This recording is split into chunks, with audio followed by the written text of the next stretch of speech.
Rafael Nadal is the first to admit that very little went according to plan on Saturday. The second seed and 11-time champion suffered just the fifth defeat of his career at the Rolex Monte-Carlo Masters, succumbing to Fabio Fognini 6-4, 6-2 in 1 hour and 36 minutes. It was one of the upsets of the year thus far on the ATP Tour, as Fognini beat Nadal at his own clay court game and in his own playground, cranking up the intensity and dictating on his terms. Over the years, the Spaniard has secured some of his greatest achievements at the Monte Carlo Country Club, but on this day he admits he was not at his best. "The vision was clear, but I played a very bad match against a good player, so in that situation, you have to lose," Nadal told the assembled media in Monte Carlo. "That's what I did this afternoon. It was a tough day and he was a difficult opponent. It was this kind of day that everything went wrong. I probably played one of the worst matches on clay in 14 years. And today I deserved to lose because I played against a player that was better than me." You may also like, Fognini shocks Nadal to reach Monte Carlo final. Nadal entered Saturday's encounter with an 11-3 lead in their FedEx ATP head-to-head rivalry.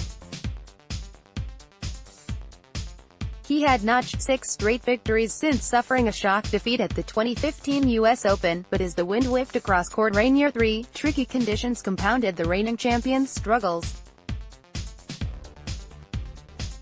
The 11-time titleist captured his 70th match win at his most successful ATP Masters 1000 event on Thursday, and would add number 71 a day later. But no. 72 will have to wait until next year.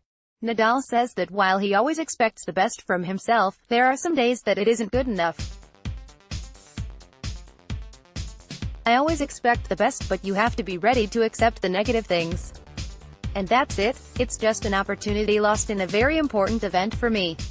I'm sad for that, of course.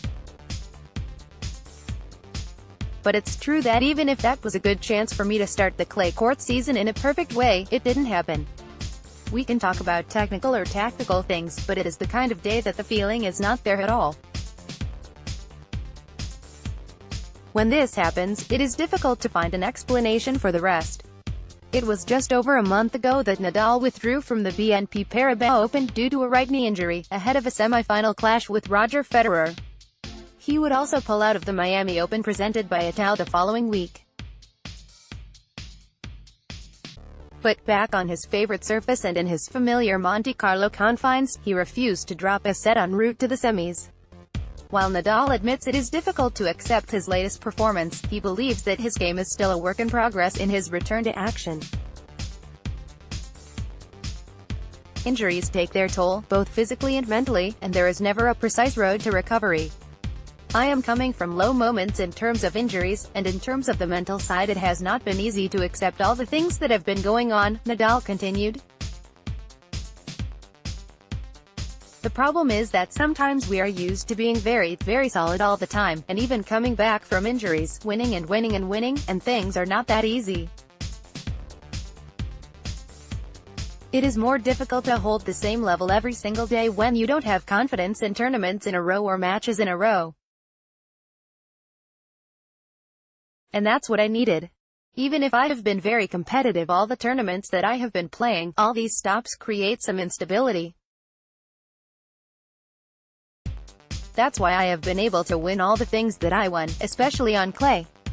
But it is always more difficult when all these things are going on." Nadal will next compete at the Barcelona Open Bank Sabadell in the coming week. Seeking an unprecedented 12th title, he opens against either Marius Copil or Leonardo Mayer. A potential 2018 championship rematch against Stefanos Tsitsipas looms large in the quarterfinals. View Barcelona draw. Let's block ads. Why?